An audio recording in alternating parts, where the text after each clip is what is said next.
Yes, bakunze ku Mumbe TV twongeye kubasuhuza dusuhuza abantu bose badukurikira ari mu Rwanda mu ntara y'Amajyepfo, Amajyaruguru, Burasirazuba, Iburengero bwaryo. Dusuhuza abantu badukurikira mu mujyi wa Kigali, dusuhuza abantu badukurikira ari mu mahanga. Ako duhere ku bihugu by'abaturanyi. Dusuhuza abantu badukurikira bari i Burundi. Umushuti wacu yitwa Budenego turamusuhuje cyane. Dusuhuza abantu bose badukurikira bari muri Uganda. Masakura turamushuhuje cyane. Dusuhuza abantu badukurikira bari muri Congo, Tanzania. Dushimira abantu bose badukurikira bari mu bihugu by'amahanga, mu Buhinde, Pakistan, India, Ubwongereza, Ubufaransa. Dushimira abantu bose badukurikira muri Leta Zunze Ubumwe za Amerika. Kandi tubamenyesha ko dushobora gukoresha indimi eshatu kandi neza. Ikiganiro wakenera, inkuru wakenera, cyangwa se akagashya twabazaniye wakenera mu rundi rurimi rw'amahanga, twabikora tukabibafashamo. Kugira ngo ntago ndi butinde, reka tujya kuri ako gashya kacu. Kuri uyu munsi wa none, kuri staff ngari ya ku Mubumbe Official, twahisemo kubazanira homemade. Tuzatuba ibiganiro bisanzwe, tubakurikirana amakuru asanzwe, ariko tubigisha na homemade.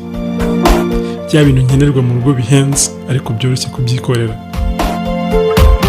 Kugira ngo ntimuzacikwe, homemade tugenekereje ni bya bintu nkenerwa cyane, bitwara amafaranga ariko ushobora kwikorera. Urugero ni gute ukoresha isabune y'agati ariko udashobora kuyikorera, cyangwa se udashobora kumenya ibiyigize. Ni gute ushobora gukenera shampoo kandi ushobora kuyikorera. Ni gute ushobora gukenera amavuta yo kwisiga. Ni gute ushobora gukenera essential oil cyangwa se amavuta akamurwa mu byatsi bitandukanye, ushobora kubyikorera. Wari ubizi ko ushobora kwikamurira amavuta y'avoka? Waje ko ushobora kwikamurira amavuta aturuka muri mucyayicyayi mu gihe uyakeneye? Ngira ngo ni igice cy'ubwenge, ni igice gikomeye cyane, ni igice tugiye gufasha ingo cyangwa se inganda ntonya. Ngira ngo iyo tuvuze inganda nto, ni ba bantu bagitangira kugira utuntu bakora kugira ngo babashe gutera imbere. Ngira ngo muzi benshi bakora amasabune y'amazi byamaze gukiza, hari benshi bakora za shampoo byamaze gukiza. Rero ndumva nta bintu byinshi byo kuvuga. Hari nimero yacu dukoresha ukeneye ko tufasha gukora isabune iwawe. Ukeneye ku gitekerezo cyangwa inyunganizi, waduhamagara. Ariko mbere yuko dukomeza, reka tubanze twamamariza abadutumye. Na na na na na na na na na na na. Siko mbona umeze neza mu matita. Ubuse nabuzwa n'iki kumera neza. Ubu ngubu sigaye nikorera isabune yanjye iriwe njya gutakabuza amafaranga. Uzushatse kuvuga iki? Nshatse kuvuga ko ubu navumbuye ibanga ko nshobora kwikorera isabune, shampoo n'ibindi byose bimfasha nibereye iwanjye. Waba ukeneye kumenya gukora ibintu byinshi bitandukanye wibereye iwawe? Homemade tugufitiye igitabo kirimo amasomo menshi atandukanye wakwifashisha ukamenya gukora isabune, shampoo, pomade, gukora amarangi atandukanye, vaseline n'ibindi byinshi cyane.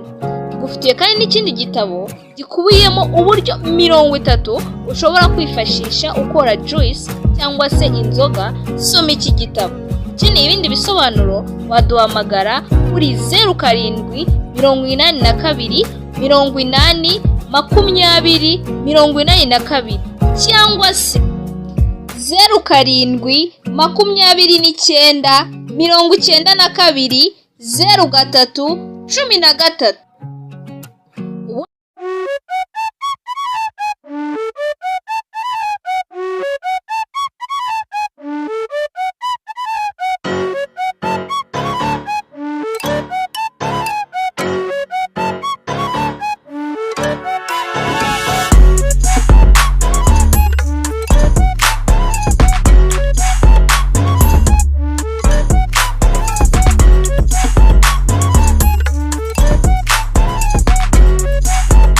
Cyangwa se ukatwandikira kuri ku Mubumbe Chris 001@gmail.com.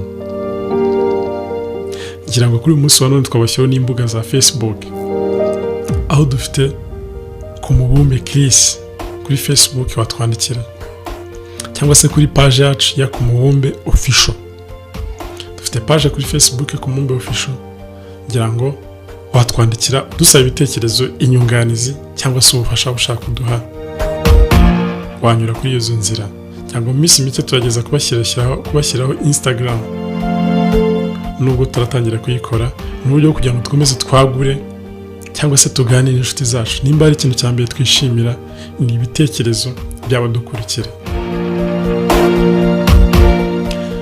Turabashimiye cyane, gusa ntibagire gukora subscribe ukande no kuri ako kantu kameze nk'inzogera kugira ngo utazacikwa, kugira ngo igihe cyose dushyizeho ikiganiro tukibona. Like, comment, share biratwubaka. Hasta la vista, Jabanyita Kami.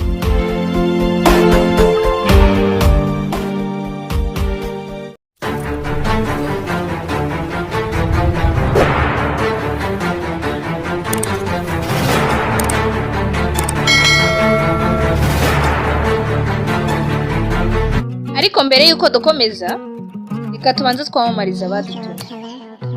Na na na na na na na na na na na na. Siko mbona umeze neza mu matita. Ubu se nabuzwa n'iki kumera neza? Ubu ngubu sigaye nikorera isabune yanjye iriwe njya gutakabuza amafaranga. Uzushatse kuvuga iki? Nshatse kuvuga ko ubu navumbuye ibanga ko nshobora kwikorera isabune, shampoo n'ibindi byose bimfasha nibereye iwanjye. Waba ukeneye kumenya gukora ibintu byinshi bitandukanye wibereye iwawe? Homemade tugufitiye igitabo kirimo amasomo menshi atandukanye wakwifashisha ukamenya gukora isabune, shampoo, pomade, gukora amarangi atandukanye, vaseline n'ibindi byinshi cyane. Tugufitiye kandi n'ikindi gitabo gikubiyemo uburyo 30 ushobora kwifashisha ukora juice cyangwa se inzoga. Soma iki gitabo.